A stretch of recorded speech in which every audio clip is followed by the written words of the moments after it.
Hi everybody and welcome to our pre-recorded webinar. My name's Nick Duff from the Service Engagement team and I'll be hosting today's session. And today we're going to be having a look at off-the-job training, which is one of the most requested topics that you've all asked for when you've completed our surveys. But before we start, can I just thank everybody that sent in their questions about off-the-job training when they registered for our previous funding rules webinars. They were really helpful. They're massively helpful in helping us put together the content for today's session. So if you've joined us through the link to our GoToWebinar page, you can access a handout for this session in the handout section of the control. And this handout has all of the key hyperlinks that we refer to during the main input. And at the end of the session, as you leave the recording, you'll be directed to a short survey. And we'd really like to know what you thought about our pre-recorded webinar. So please do take just a couple of moments to answer a few quick questions for us and give us your feedback. But if you've joined through our @DFE Sectorcom's YouTube channel, all the hyperlinks that we mention are available today in the video summary underneath where you click play, and there won't be a survey for you to access. Whichever way you use to join us, welcome to the session, and I hope that you pass along the joining instructions to any of your colleagues who you think might benefit from listening to the session as well. So today I'm joined by Karen Clark from DWP's Funding Policy team, and she's got the job of taking us through all of the things that you need to know about off-the-job training.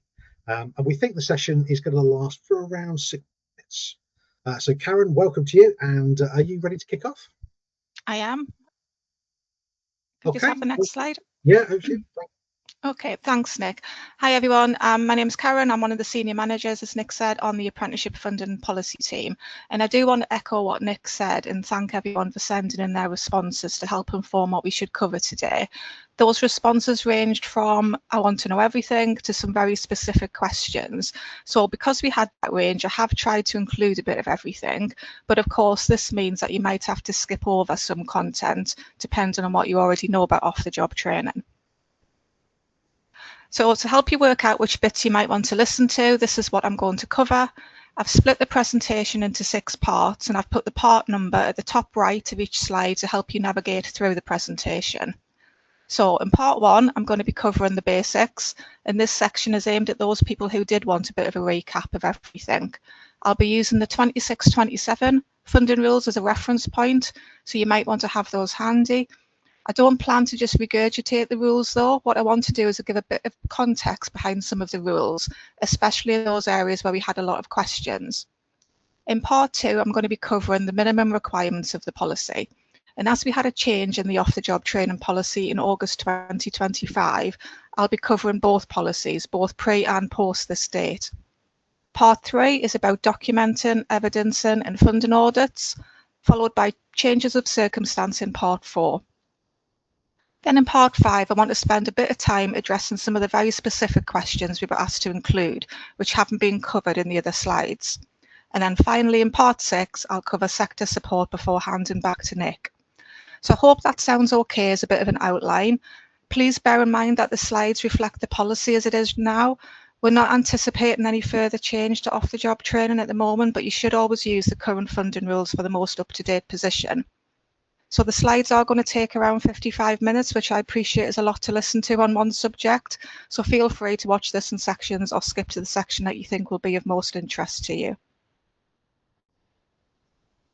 So in part 1, I'm going to be covering the basics, what off-the-job training is, why we have the policy, when and where it can be delivered, by who and how. This first slide is about the what.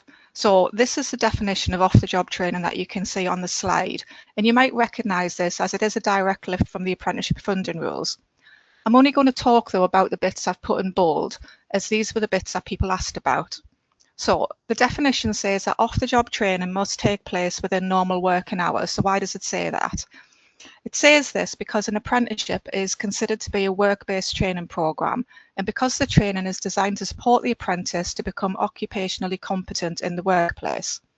As such, we feel it's right that the training takes place during the apprentice's normal working hours, and yes, those are paid hours.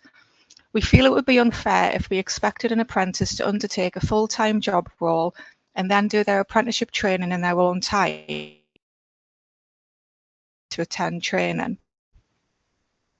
It's really important that an employer understands what they're signing up to here, as the apprentice won't be able to productively work while they're doing their off-the-job training. Now, we often get asked about backfill arrangements to cover for the apprentice whilst they're attending training, but we don't cover these costs. If this is needed, that would be for the employer to organise and to fund. Next is the knowledge, skills and behaviours of the approved apprenticeship. Off-the-job training must directly relate to the apprenticeship being funded, and right now there are around 700 apprenticeships to choose from. Each standard is structured around the knowledge, the skills and the behaviours that a person would need to have to be considered occupationally competent in that job role at that level. In some apprenticeship standards, there are also mandatory qualifications. The knowledge, skills and behaviours, along with any mandatory qualifications, is what the apprentice's training plan should be based on. So in other words, there has to be that thread running through from what's required by the standard to what is delivered via off-the-job training. I've highlighted apprenticeship agreement on the slide as this is an area that continues to cause issues in our funding audits. It's a legal requirement that each apprentice is working under an apprenticeship agreement.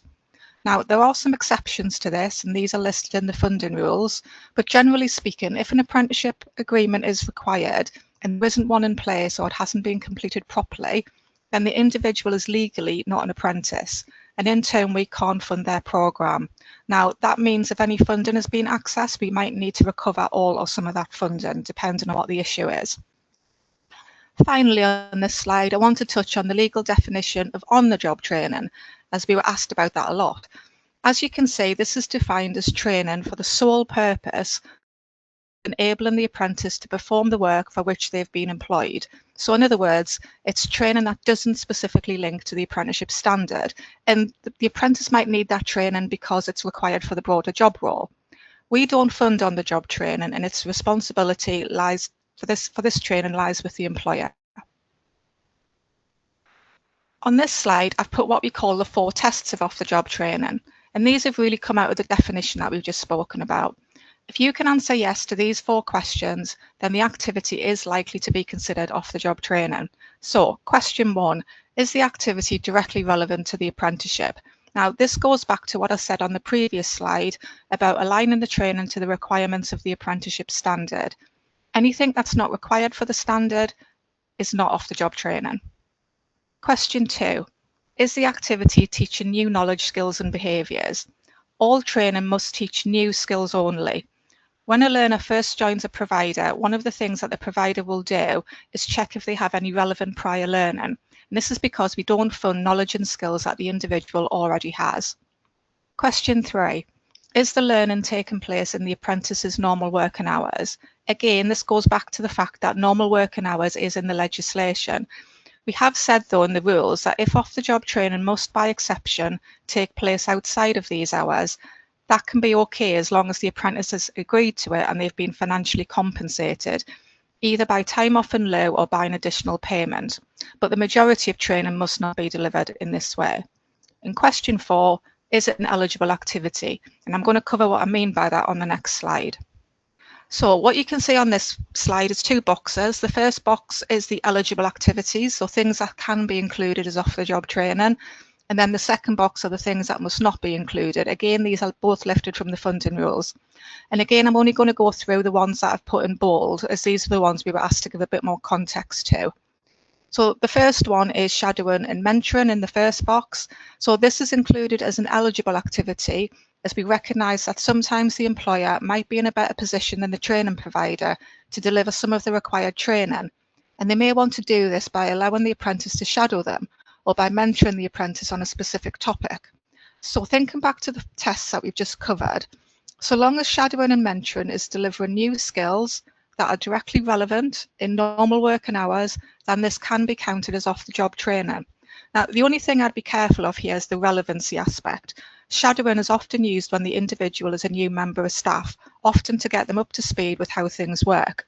And mentoring is often used in a pastoral sense. A good thing to check here is the training plan. Is the required training on here? And as the employer, have you agreed with the provider that you're going to cover this part of the training? And have you agreed that the best way to do this is by the use of shadowing or mentoring? We were asked to talk about assignments as well as case studies.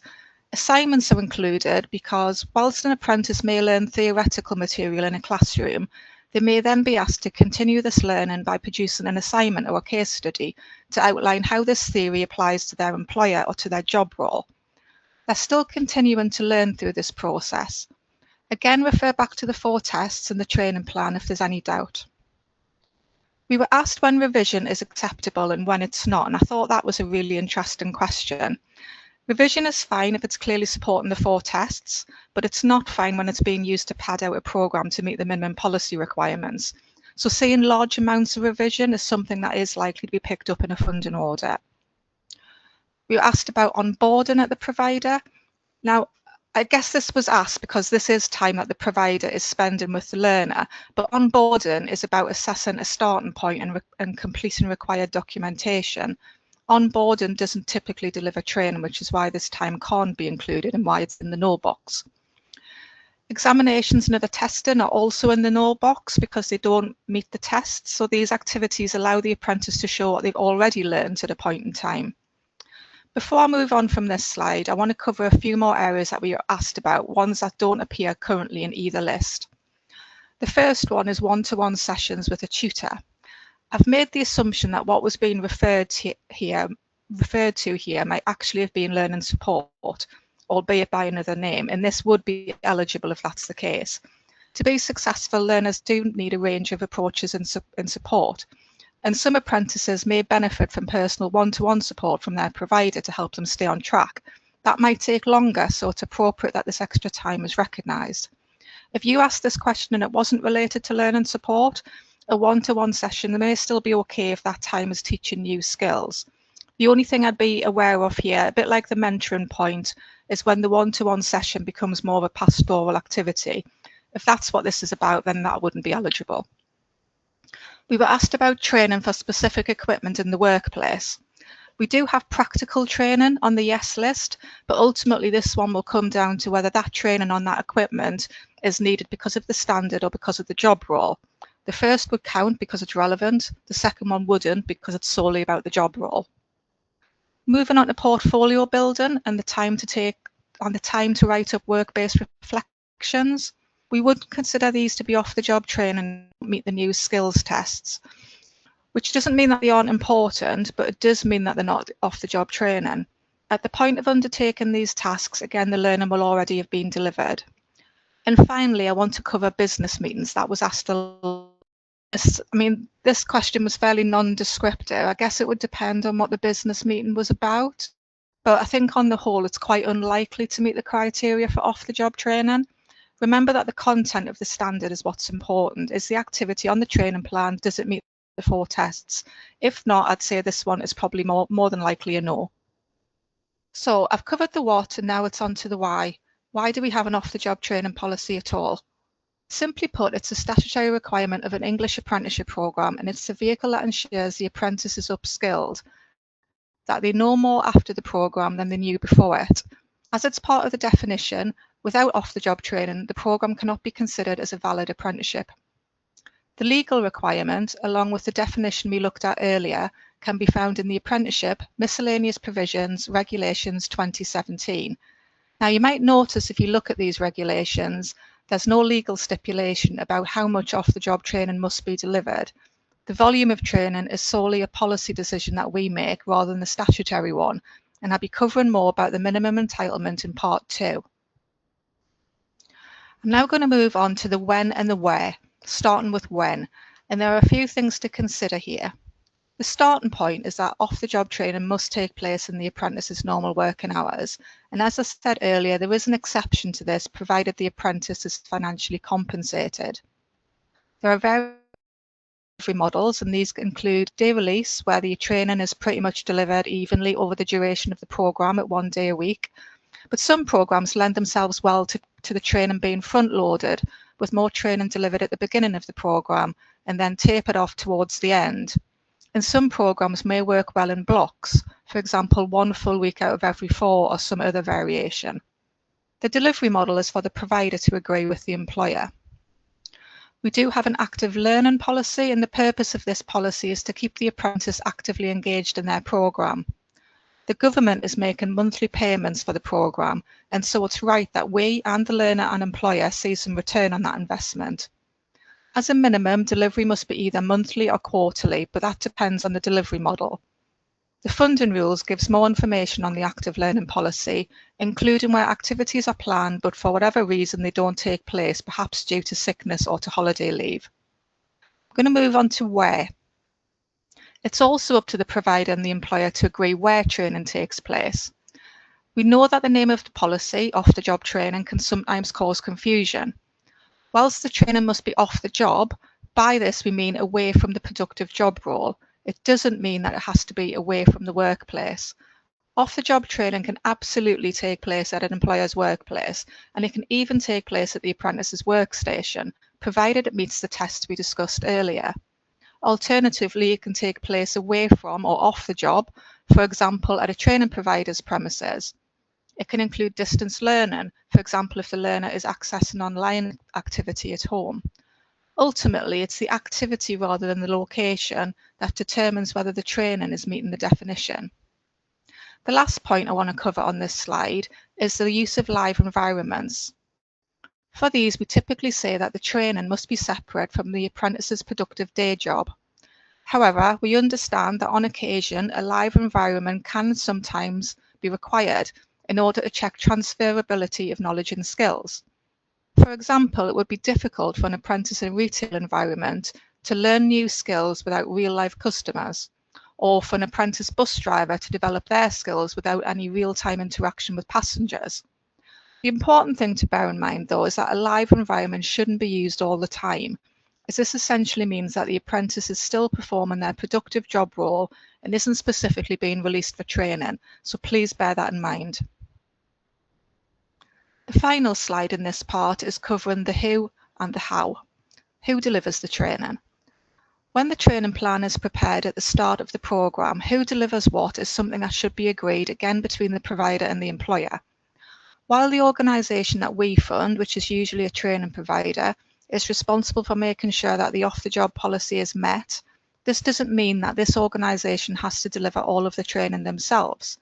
For example, that training provider might want to bring in another training provider to deliver some of the training, or they may feel that it's the employer who's better placed to deliver some aspects of the training, maybe because of specialist sector knowledge or the availability of specialist equipment. Where another party is brought in, this is called subcontracting. In terms of how training is delivered, again, ultimately for the provider and employer to agree, but generally speaking, training is delivered either in person or online. In person or face-to-face learning may include lectures and group work, and online learning can usually include interactive distance learning, which is sometimes called a virtual classroom, and this is where the learner can interact with the provider in real time to receive support and ask questions, or can also include self-directed online learning. All of these methodologies can be used, but the apprenticeship must not be delivered only by self-directed distance learning, as this would make for a poor learning experience for the apprentice, as it means their learning is not being supported in real time and there's no opportunity to give or to receive feedback.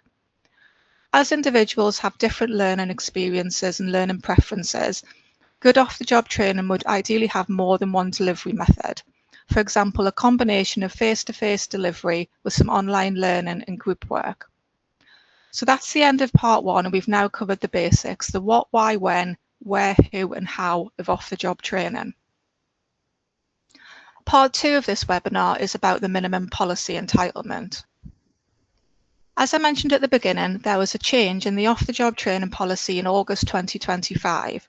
But because there will be apprentices who began before this date who are working against the old policy, I'm going to cover that one first. So this old policy applied to anyone who originally started their training up to and including the 31st of July 2025. The minimum requirement for this policy was that at least 20% of the apprentice's normal working hours over the planned duration of the programme had to be spent on off-the-job training. 20% was chosen because when the policy was originally designed, 20% broadly equated to 1 day per week, and at the time that's how the majority of apprenticeships were delivered, on a day release basis. It's worth saying that 20% was a minimum, it wasn't a target. A lot of other countries had and still do have significantly higher requirements for off-the-job training. For example, in Germany, around 30% of the apprentice's time is spent on training for a minimum of 2 years. If you want to understand more about how the English programme compares to those in other countries, I've included on the slide the name of a useful report by the Gatsby Foundation. The report is from 2018, but it's still interesting to read the comparisons. Because all of the learners who are working to this older version of the policy will already have started, the provider should already have worked out how many off-the-job training hours are needed in order to be compliant. So I'm not going to cover the calculation. We do have a calculator online that providers can use though. What I've done is to put some common durations of programs on the table and the relative minimum off the job that would be required. And I want to point out a few things about the old policy and how it worked. As you can see from the table, the longer the program, the higher the off-the-job training requirement. The minimum duration was 12 months, which meant the minimum off-the-job training requirement was 278 hours. Anything below this was not a valid program. Statutory leave was built into the calculation at a rate of 5.6 weeks for every 52 weeks. And then you basically multiplied the remaining weeks after statutory leave had been discounted by 6 to get the minimum off-the-job training requirement. A standard 6 hours a week was used, as this was 20% of 30 hours, and 30 hours was the benchmark to be recognised as a full-time learner. The reason we didn't use apprentices' own working hours was because this would have disadvantaged some learners. We didn't think it was fair to make some apprentices do more off-the-job training just because they worked longer hours. So we based all of the off-the-job calculations in the old policy on a 30-hour working week, even if the apprentice worked longer than this. If an apprentice worked less than 30 hours, they were considered to be a part-time apprentice and they had their programs extended accordingly. As I said, there's a calculator on the off-the-job training page on gov.uk if providers do want to check any further durations if they're working to the old policy. I should say though that the examples in the table are where the learner requires all of the training. If the learner had prior learning, then the funding rules set out what must be done here to recognise this content. Generally speaking, prior learning means that the learner requires less training, but as I said, 278 hours was the absolute minimum. If the learner required less than that, once prior learning had been recognised, then they wouldn't have been eligible for funding. Now I'm going to cover the current off-the-job policy, the one that took effect for new starts from the 1st of August 2025. Carrying learners and those returning from a break in learning are not impacted by this policy if they originally started before this date. Those learners will continue to follow the older version of the policy. The first key difference between the policies, the old one and the new one, is that the minimum requirement is no longer measured as a percentage of the learner's time on programme. As we've just covered, the previous policy required that a minimum 20% of the apprentice's time was spent on off-the-job training. However, this calculation was one of the biggest areas of non-compliance in the programme, and providers spent an awful lot of time making sure that those calculations were right. So we really wanted to simplify the policy. Now we've got compliance set at an individual standard level. We've published a minimum off-the-job training requirement on each standard itself. And to be eligible for government funding, an apprentice with no relevant prior learning must receive at least this published volume or a reduced figure for evidence prior learning. We've removed the delivery link between off-the-job training and time on programme, and this allows for more flexibility in delivery. This means providers are free to deliver the required hours over whatever time frame they choose, subject to agreeing this with the employer and meeting the minimum duration requirement, which is now 8 months. For example, if the minimum published requirement was 278 hours, a provider could choose to deliver this over 8 months, 12 months, or even 18 months without the 278 hours ever changing. Now, obviously, if a programme is compressed into a shorter duration, then on average, more training would need to be delivered each week, or the programme would need to be front-loaded. We published a lookup table to help people understand this part of the policy a little bit better, and we'll be putting this lookup table on the off-the-job training page shortly. The final change we made with the new policy was in relation to part-time learners. Providers no longer need to automatically extend the duration of the programme for this group, whereas previously they did have to.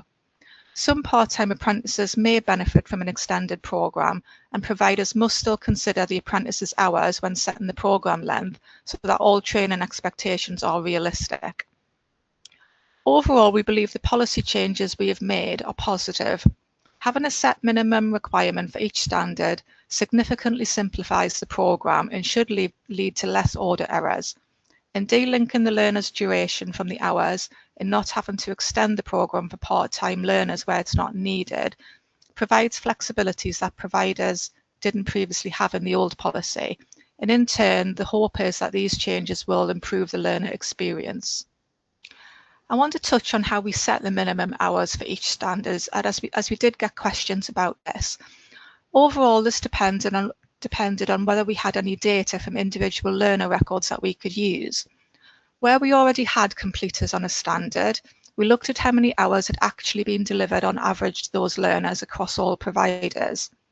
We only looked at learners that had no prior learning so as not to skew the data. We set the new minimum requirements slightly below this average point to make sure that the programme was still deliverable for all providers. This new policy was a big shift in thinking. The 20% policy had been around for nearly 10 years, so we were really cautious in our initial approach to set minimum requirements. I've put an example on the slide for the Level 3 lead adult care worker. The average actual hours for completers on this standard was 432 hours. So we set the new minimum requirement slightly below this at 370 hours. If there was no completers on a standard and therefore no data, we use 75% of the Skills England typical duration for the standard, multiplied by the 20% that we used to use in the old policy to get a minimum figure. Again, I've put an example on the slide that I'm going to talk through, this time for the Level 3 pastry chef. So the typical duration for this standard is 18 months. So 75% of 18 months is 14 months, and the 20% off the job training equivalent of a 14-month programme is 326 hours. So we got a minimum requirement for every single standard, and we published all of these new minimums for initially in May 2025 for implementation from the August. To give some providers more time to adjust their curriculums to meet the new requirements, we introduced a transition period for 73 standards. This applied to start between the 1st of August and the 31st of December. During this transition period, we temporarily reduced the minimum requirement. But from the 1st of January 2026, all providers should now be working to the figure that is published on the front of the standard. In terms of how the new policy has been implemented, the first thing to say is that providers can deliver more than the minimum. As I've said before, as this was a new policy and a new way of approaching off-the-job training, we were cautious in our approach for this first year. We wanted to make sure that standards could still be delivered, which is why we set the minimum requirement below the current average delivery. So it's no surprise really that most providers are delivering more than the minimum. We see the first year of the policy as a test year, and we'll continue to collect delivery information and work with partners to assess if the minimum requirements are reflective of actual delivery. It might well be that the minimums of some standards have initially been set too low and that we do need to increase them, either in line with refreshed delivery information or with how the standard is being funded. However, we will work closely with affected providers and sector representatives if hours do need to increase. We'll explain the reason why and we'll give adequate notice. Any changes to hours will be identified by changing the version number on the standard. When documenting planned hours, providers should always use the hours that they plan to deliver if this is higher than the published minimum requirement. This is so we can properly understand how programmes are being delivered. Providers can't deliver less than the minimum. If an individual doesn't need the published minimum, they're not eligible for apprenticeship funding. The exception to this is where prior learning is being recognised. However, prior learning must not reduce the hours to anything lower than 178. This is now the absolute minimum for a complying programme. There is more information about how to account for prior learning in the apprenticeship funding rules. The last point I want to cover is why we say off-the-job training is an absolute policy. What we mean by this is that the provider either meets the policy or they don't. There's no middle ground. To be eligible for government funding, the minimum requirement is the published volume for the standard or a reduced figure if there's evidenced prior learning. If the provider does not meet the threshold, the programme is non-compliant and all funding for that learner is at risk of recovery. So that brings me to the end of part 2. We're now on to part 3 of the webinar, and I'm now going to cover documenting, evidencing and funding audits. In terms of documenting, the volume of planned off-the-job training hours, once adjusted for prior learning, must be documented on the following: the apprenticeship agreement, the training plan, and the individual learning record. The information used at the beginning of the programme that is correct on day 1 should be the same across all 3 documents, and this is one of the checks that audit colleagues will routinely make. This is to ensure that there is a shared understanding of what will be delivered from the start, by the provider, by the employer, the apprentice, and of course us. If the volume of off-the-job training changes during the course of the programme, the apprenticeship agreement and the training plan must be updated to reflect the latest information. The ILR does not get updated, as the ILR is designed to reflect the day 1 position of the apprentice. When the person leaves the programme, either as a completer or as an early leaver, the provider must also document the volume of actual hours delivered. This is documented only on the ILR, and this figure should correspond with the evidence of training that is held for that learner. Actual hours do not need to be recorded every month on the ILR, but you should be recording these hours and collecting the evidence on an ongoing basis for your own records. Leaving it till the end will be so much harder. This ILR data on planned and actual hours helps us to provide visibility of the training that's being delivered and helps us to assure the policy. The second part of this section is about evidencing. Firstly, we were asked to confirm whose role it is to do this evidencing. It's made really clear in the funding rules that it's the provider who we are funding that is ultimately responsible for the evidencing of all off-the-job training, even where another party has delivered the training. It is this provider that we will take action against if non-compliance is found, so it's in their interests that all evidence is collected in a timely manner. Moving on to what the evidence should look like. It's important to understand that purely from a funding point of view, the off-the-job training policy is a quantitative rather than a qualitative policy. It therefore stands to reason that the evidence must also be quantitative. This is why the funding rules say that all delivery evidence must be quantifiable, so in other words, we're talking about a number of hours, and also the evidence must meet the definition of off-the-job training. Now, that isn't to say that the quality of training delivery isn't important, of course it is, but the quality of delivery isn't for a funding auditor to judge. That's for bodies such as Ofsted to make a judgment on. The funding auditor will simply assess whether the minimum policy requirement, the volume of training, has been delivered, and that what has been delivered is off-the-job training. So have a think back to the 4 tests that we went through earlier and look at your evidence. Could a funding auditor tell by looking at this evidence whether those 4 tests have been met? Was the activity directly relevant? Was it new knowledge, skills and behaviours? Did it take place in the apprentice's normal working hours? And was it an eligible activity? If your evidence doesn't tell this story, it needs to be revisited. There is a simple collection form, an evidence collection form on the off-the-job training page of gov.uk. This literally records the basic information we need, such as how many hours and what those hours are broadly related to. We don't need lots of detail here. A broad descriptor will do, so that we can do a cross-check with the training plan to make sure that the training was relevant. You might want to keep additional information about the learner's journey. For example, part of Ofsted's inspection is a judgment about how well apprentices make progress from their starting point. So in other words, what an apprentice can do after their training that they weren't able to do before. And I know many providers get their learners to upload photos and to document learner reflection statements. And that's totally fine, but it's important to recognise that this sits outside the off-the-job training evidence requirements. From a funding audit point of view, we don't need that information, but of course we understand that Ofsted do, and therefore why providers are collecting this. The next slide in this section is around the statement that we ask to be completed where the actual hours delivered are less than the planned hours. We require this statement because at the start of the programme, the employer, provider and apprentice have agreed a training plan, and this plan has included a volume of off-the-job training hours needed by the apprentice to develop occupational competence. Therefore, that was the number of hours that the employer was expecting their learner to receive.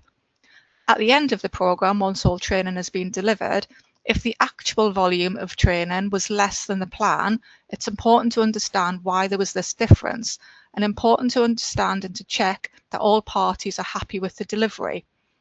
It's also important to make sure the programme was still compliant with the funding rules. Now, I've put an example on the slide. In this example, the published minimum requirement for the standard is 500 hours. Now, the provider planned to deliver more than that. They planned to deliver 700 hours, and that was agreed with the employer and the learner and documented in a training plan. The provider went on to deliver 550 hours. So the programme's compliant as it meets the published minimum, but it's still 150 hours less than what was agreed at the start. So the statement would be required in this case to make sure that the employer and the learner were happy that all training has been delivered. The funding rules outline the information to include on the statement. The final slide in this part is on funding audits. The Department for Work and Pension is accountable to Parliament for the apprenticeship budget, and we have a duty to safeguard and manage that funding. Our colleagues in the Department for Education help us to monitor apprenticeships by undertaking funding audits on our behalf. These audits provide assurance that all funding paid to providers is based on accurate and complete data and is in accordance with the funding policy and rules. If funding has been claimed in error, they will seek to recover that funding where possible. As part of the funding audit, off-the-job training is closely monitored, as this is the biggest cost in the programme. Funding audits actually give us lots of intelligence on how well the policy and the funding rules are understood. Often, if we amend a funding rule, this might have been as a result of audit feedback, either to make the wording easier for people to understand or to close a loophole that's been discovered through an audit. Previous issues and audits have generally fallen into one of these three areas that I've put on the slide: calculation, documentation, or evidence collection. In calculation errors, on the older version of the policy, often this was because the minimum 20% requirement had not been calculated correctly. And as I said, there's now a calculator online that supports that policy and supports providers to check their calculations. And hopefully with the new policy, because we are essentially providing the compliant figure, this type of error will disappear. But even with the new policy, it is possible that ineligible activities could be included in error. For example, any time spent on onboarding the learner. An auditor, if they see this, would essentially remove those hours from the evidence, and that might mean that your total evidence now falls below the threshold of a compliant programme. So this is something to still be careful of here. For documentation errors, the funding audit might have discovered that the off-the-job training has not been documented as outlined in the rules, for example on the training plan, meaning that there was no clear or common understanding by the three parties about what was going to be delivered. And again, with the new policy, that could still happen. So again, just be careful of that. And for evidence collection errors, often an audit may discover that there's little or in some cases no evidence of off-the-job training. And that could be because the training wasn't actually delivered, it didn't take place, or it did take place, but the evidence wasn't collected. I would always advise providers to collect evidence on an ongoing basis to avoid those issues. As a minimum, this is what auditors will expect to see in relation to off-the-job training in an audit. The initial assessment of the apprentice, and that's to check if prior learning has been recognised and accounted for. The planned hours, based on the off-the-job calculation if it's the old policy, or the new minimum requirement if it's the new policy. They will check that these have been documented as required. They'll also look at the training plan and see that this has been agreed by all parties. They'll be looking to see if there's evidence that delivery has taken place against this training plan and that the active learning policy has been met. They'll also look for evidence that appropriate records of actual hours are available and these have been documented as required by the rules. And finally, a statement signed by the employer and the learner if actual delivery was less than the plan. If an error in an audit relates to paperwork, the provider will generally be given the opportunity to correct this where it's appropriate to do so. If the nature of the evidence is one of evidence, or rather a lack of evidence, again, the provider will be given the opportunity where it's practical to do so to provide additional information to show that the apprentice did receive the training or is on track to receive the training as documented in the plan. The provider is responsible for obtaining any missing evidence, even if they didn't deliver the training. This brings us to the end of this part of the presentation. So I'm going to move on to part 4, and this is about common changes of circumstance. But I just want to say I'm only going to be talking about how these changes impact off-the-job training. I won't be talking, for example, about how changes of circumstance are recorded in the ILR. I'm going to start off with a change of provider. If the apprentice is changing provider during their programme, ideally there will be a transfer of apprentice information from provider A to provider B. Provider A must still record the actual hours of off-the-job training that they've delivered for anyone leaving their programme, even as an early leaver. They must also retain evidence of delivery. So in theory, this information should be available. However, we know that in reality this doesn't happen. Where this is the case, provider B must assess how much training the apprentice has had to date. This is essentially an assessment of the prior learning that the apprentice has undertaken with provider A. Provider B must then develop a training plan based on what is still needed. Now, we'll obviously be able to see in our data that this is a transfer of provider and that the learner is a restart. In terms of compliance against the policy, we would not hold provider B accountable for the actions, or the inactions rather, of provider A. But if there are any unusual circumstances, for example, no or little training was delivered by provider A, then we should be told about it so that we can take this up separately with that provider. I'm going to move on to a change of employer. If the apprentice changes from employer A to employer B, and the new employer, employer B, agrees to support the apprenticeship programme, the provider must date the ILR and the training plan with employer B's details. Employer B must also sign with the apprentice a new apprenticeship agreement for the remainder of the programme. The provider must make sure that the off-the-job training hours across the two employers meets the minimum policy requirement, and as the provider hasn't changed, this should be relatively straightforward. We are often asked about whether the apprentice can continue with their off-the-job training during this transition from employer A to employer B. Now, we have put in place a rule that allows off-the-job training to continue, provided that this transition is complete within 4 weeks. If the transition is not complete by this point, the apprentice can be put on a break in learning for up to 8 weeks, and then they need to be withdrawn from the programme. Off-the-job training shouldn't be delivered during that break in learning or after they've been withdrawn. And the final change on this slide is change of programme. If the apprentice's job role changes, or if they feel that they're on the wrong apprenticeship, the apprentice can transfer to another apprenticeship standard, a more appropriate one. However, the individual is essentially withdrawn from the first apprenticeship without completing and starting the second one from scratch. As such, they would have to re-establish eligibility, and the minimum duration and off-the-job training requirements for the new standard start again. Previous hours of training against the first apprenticeship do not count.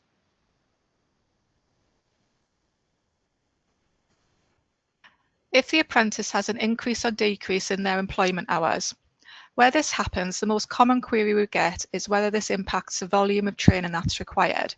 Both against the old and the new policy, the answer to this is no. Against the old policy, we would accept that what was originally agreed at the beginning to enable the person to become occupationally competent still stands. And against the new policy, the minimum requirement is not impacted at all by the learner's hours or the duration of the programme. However, as off-the-job training must be delivered in normal working hours, there is a practical element to consider here, especially if the learner's hours have substantially reduced. And this is whether the learner can still attend the training as originally planned, or whether that plan needs to be adjusted. If the apprentice goes on maternity, adoption, or shared parental leave. In relation to off-the-job training, legally, an apprentice can use their statutory keep in touch or their KIT days to continue with the programme. Now, this isn't our policy, it's actually part of the legislation associated with a parental leave. It's important to say, though, that the apprentice doesn't have to use their KIT days in this way. They could just choose to go on a break and learning for the length of their planned leave. However, if they are really close to completing the programme and don't want to take a long period of absence from it, then using their KIT days might be a good option. Where kit days are used, the apprentice and the employer are required to complete an agreement, and the funding rules outline what this must contain. Remember though that if the apprentice is not going on a break in learning, they are still considered to be on programme, so the active learning policy still applies, and that might affect when kit days are taken. The final one is the correlation between breaks in learning versus breaks from work, and we do get a lot of this. So I'm going to look at it from both angles. Now, you can have a break in learning with or without a break from work. Sometimes work in a training program together, especially for younger people, can just be too much. And sometimes people just need a break. But looking at it from the other perspective, a break in work will almost always mean a break in learning. Now, there can be exceptions. The maternity one that we've just discussed is one where you can be off work, but you use your kit days to continue training. But generally speaking, if you have a break from work, it will be a break in learning. If you have any other changes of circumstance that you want to discuss with us, then our service desk colleagues will be able to help you. And I'll be giving out those details at the end. I hope the webinar so far has answered some of your questions around the policy. I tried to build in the answers to the questions we were sent as much as possible. Now I'm going to turn to some very specific questions that didn't fit neatly into the slides. The first question was, the title confuses apprentices and managers. Can this be changed to gain a clearer understanding of what off-the-job training is? So off-the-job training is the term used in legislation, so it's important that we're consistent in our terminology when we talk about the programme. Calling it by another name might actually add confusion. For example, if employers and apprentices are asked about their experiences of off-the-job training, say as part of a survey, they might not understand what that person is asking them about if they don't recognise the name or they've been calling it something else. Now, legislation can obviously be updated, although that can take 9 months. However, even if we did change the name to something else, and protected learning time seems to be the favourite, like what people would like it to be called, that wouldn't really change the definition. It would still be training that takes place off the job or away from the productive job role. This is why instead we've chosen to simplify the policy and provide lots of support to help people understand the term better. Question 2. We were asked whether it was okay for projects that support learning but also support the business to be classed as off-the-job training. Now, that one's quite subjective and it would really depend on what the project is. For example, the apprentice might be learning about well-being, and they might have been asked by the provider to do an assignment or a project on the type of well-being support typically offered by employers. Now, I can see how this project might be also useful to the business, as other staff in that business might not understand the extent of the well-being support their employer offers. But crucially, the learner is doing this task because it's relevant to the standard that they're following, not because the employer's asked them to do it. If the business had asked the learner to do a project, it's less likely that this would be off-the-job training. So think back to the 4 tests we covered earlier. Relevance to the standard is a big part of this. Is the subject of the project on the training plan? Question 3. Does all training need to be on the training plan and planned in advance? Now, the actual question we got here was quite specific, and it was about a firefighter apprentice responding to an unusual incident, and they asked whether this could count. So what I'd say is ideally yes, all training needs to be planned in advance, but I do think that there's a balance here. If a specific opportunity presents itself as part of the apprentice's work that might be relevant to the standard, then of course bring this to the attention of the training provider rather than miss the opportunity to record that learning. It might be, depending on what the opportunity is, that the training that the provider had planned no longer needs to take place, as this is now being covered. However, harnessing the learning from unusual or specific opportunities in the workplace is different from using a live environment all the time.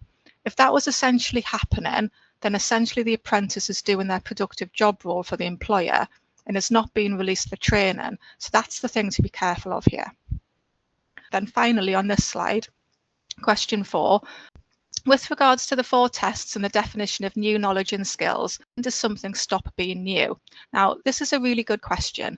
By new, we mean there's a clear gap between its identified assessment requirements of the apprenticeship standard, which must be filled to enable the programme to be achieved. But at some point you have to draw a line and accept that the skill is being taught and is no longer new. Now, we do use an example to illustrate this point, and the example we use is where an apprentice is being tutored in the art of giving a presentation. Once the provider has delivered the training, we would expect the apprentice to go away and practice.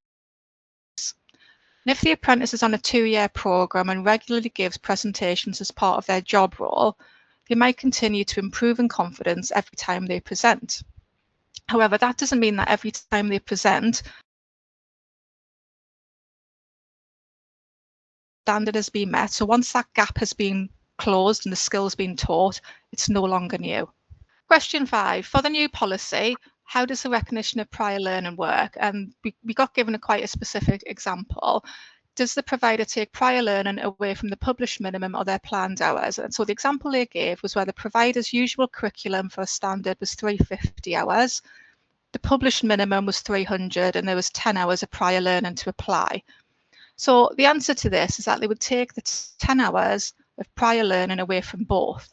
The new planned hours for the ILR would be 340, so that's the 350 that the provider was planning to deliver, minus the 10 hours of prior learning.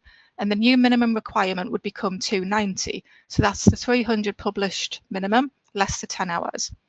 Then so long as the actual hours for this learner is above 290, that would be a compliant programme. Although obviously the programme would need a statement to sign off any difference between planned and actual. Moving on to question 6. Should providers plan to deliver at least 5% above the minimum? As I said earlier, I think most providers will probably be delivering above the minimum anyway. But yes, even if this wasn't the case, it sounds sensible to build in a buffer. If you're planning to deliver exactly to the minimum, then what would happen if the apprentice was off sick, for example, or a piece of your evidence was ruled ineligible by an auditor? Creating a bit of a buffer to me just makes sense. Question 7. What happens when an apprentice has failed their first year in college, despite being given a few chances to pass exams? If they repeat learning, does this count as off-the-job training? So no, this repeat learning wouldn't count because it's already been included once when it was initially delivered. So essentially, if they were repeating it, it's prior learning. So that's why it doesn't count.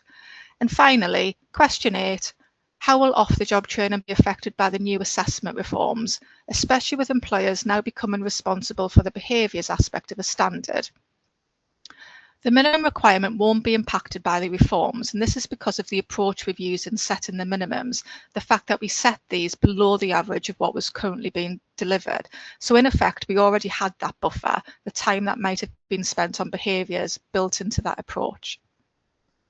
The final part of the presentation, part 6, is about additional sector support. We have an off-the-job training page on gov.uk, and the collateral on this page is currently being updated to align with the 26-27 funding rules. And this will all be updated by the end of July in time for the new funding year, which begins on the 1st of August. Once it's updated, all of the tools that are on the bullets in this slide will be available. We'll have an updated guide. We'll have one guide that will refer to both policies. As this guide has been around for a while and people are generally more comfortable with the off-the-job training policy overall, we've taken quite a few of the questions and answers away in order to make the guide much smaller. So if you do want to print out the old guide, please do it now before it disappears. But obviously, if you have a question about the policy and it's not in the new smaller guide, then you can always use the service desk. We'll have a new training infographic. This is essentially the tests that we talked about earlier in the presentation. Now, we have this because employers and apprentices repeatedly tell us that they just want a really easy one-pager to help them understand if a particular activity is off-the-job training or not. A new training plan template. The previous one referred to the 20% policy, so we've updated it to align with the new minimum compliance approach. We've kept the existing off-the-job training calculator, and this is for anyone working with the old policy. And we've put a list of the transition arrangements on that we had in place for learners when we implemented the new policy. The lookup table I referred to earlier will be put on. This is a useful table that helps people understand how long it might take to deliver a certain number of hours. So for example, 278 hours, if that's the published minimum, can be delivered in 12 months at an average of 6 hours a week. But 278 hours could also be delivered in 8 months if you average 9 hours a week. So the lookup table puts that into perspective. Evidence collection template. Now, this hasn't really changed from what's there now other than new branding, but what I am looking to do is complete a few lines of this at the top just to show the level of detail that is acceptable, as this was a common ask. And finally, we plan to put the link of the apprenticeship agreement page on here too, just so everything about off-the-job training is in one place. So that's the last slide from me. If you've been with me for the full hour, thank you. I know off-the-job training can be a dry subject and the presentation was quite long because we were asked to cover so much, but hopefully having the part numbers on each slide has helped you dip in and out of the slides if you didn't need to know everything. I hope I've covered what you wanted. If not, then please use the service desk. I've popped their details on the bottom of the slide. And I'm now going to hand back to Nick to finish off the session. Thanks, Karen. Massive well done. I mean, there's so much to go at on there, and you filled the hour just about. So lots and lots of information that you provided, lots of examples as to how the policy is being applied. So it's a fantastic update, Karen. Well done. And again, I'd say thank you also to the people that shared their questions in the registration for previous webinars. And I really do hope that you saw your questions, your queries being reflected back into Karen's update. I know she spent a lot of time and effort trying to build those in to the content that she had today. Can I ask one question, Karen? I mean, it is only one question. It's not a technical one because obviously I'm not going to get into that technical stuff. There was one point you made about the off-the-job hours, and you could see the off-the-job hours for each standard. Where would a provider or an employer go to see the published off-the-job hours for each standard? So if they go to the Skills England website and look at the apprenticeship finder, you'll see all of the standards there. And then you click into whatever standard you're interested in. There's search functions that will help you narrow it down. On the front of the standard, at the box, there's a box at the top that basically has relevant information about the level of the standard, how much the standard is worth and things like that. And the off-the-job hours will be in that box. Brilliant, thank you. And that's the only question I'm going to ask you because I think you've done an amazing job at sort of like doing the thing and then summarising at the end with the stuff on the off-the-job page. So excellent, good job. So can I just finish off the session for today then? I'll just do a quick wrap up. I want to remind everybody that dials in about the YouTube channel that we have, which is at DFE Sector Comms. You can see on the screen that we've got 3 playlists on this channel. And the recording for this session will be in the Apprenticeship Service webinar recordings playlist. We've also got all of our other support videos covering the different functions of the Apprenticeship Service in the Using the Apprenticeship Service playlist. And then we've got a couple of other videos that are created to support the delivery of apprenticeships in general, and they're available on the Apprenticeship Support Videos playlist. It'd be great if you subscribe to the channel. And also, if you click on the bell icon, you get alerts when new content is uploaded. So please do. And then moving on to our last slide. So Karen's already touched on some of the bits of further support, but I'll do a few others and reiterate some of the ones that Karen's covered. So if you want further support or you want to go for more to access more information about apprenticeships, if you've joined this session via the GoTo webinar platform, you can download the new handout now if you've not done so already. You can either go to the handouts tab or the materials tab, depending on which attendee view that you're on. So yeah, you can either go to the handouts tab or the materials tab, and you'll see a copy of the handout there. Or if you're listening to us on the YouTube channel that I mentioned, you can access the details through the video summary. So what ways to stay up to date with information about apprenticeships are apps.gov.uk. Great place to go for information about apprenticeships and the apprenticeship service. For our training providers, there's always the Further Education and Training Providers community, which, as you all know, is a peer-led discussion forum for training providers. To register for any future webinars, I've included the link that you should follow for that as well. And if you've got any specific queries about the apprenticeship service, as Karen said, you can always go to the self-service support tool, or you can email the support team as well, and their contact details on the slide and also on the handout. And then finally, if you've given any links to the start that bit again. And then finally, what I've also done at the bottom of this slide is I've given you the links to the apprenticeship funding rules document, the apprenticeship unit funding rules document, and also to the apprenticeship off-the-job training guidance document that Karen also mentioned. So that's us. That brings us to the end of the session. Quick thank you to Karen again. Thank you for an awesome job. And also thank you for joining our webinar. And remember, if you joined us via the GoToWebinar platform, as you leave, you'll just be sent to a short survey. It'd be really grateful if you could just fill that in for us and let us know what you thought. Okay, so that's it. Thank you very much. Enjoy the rest of your day and goodbye.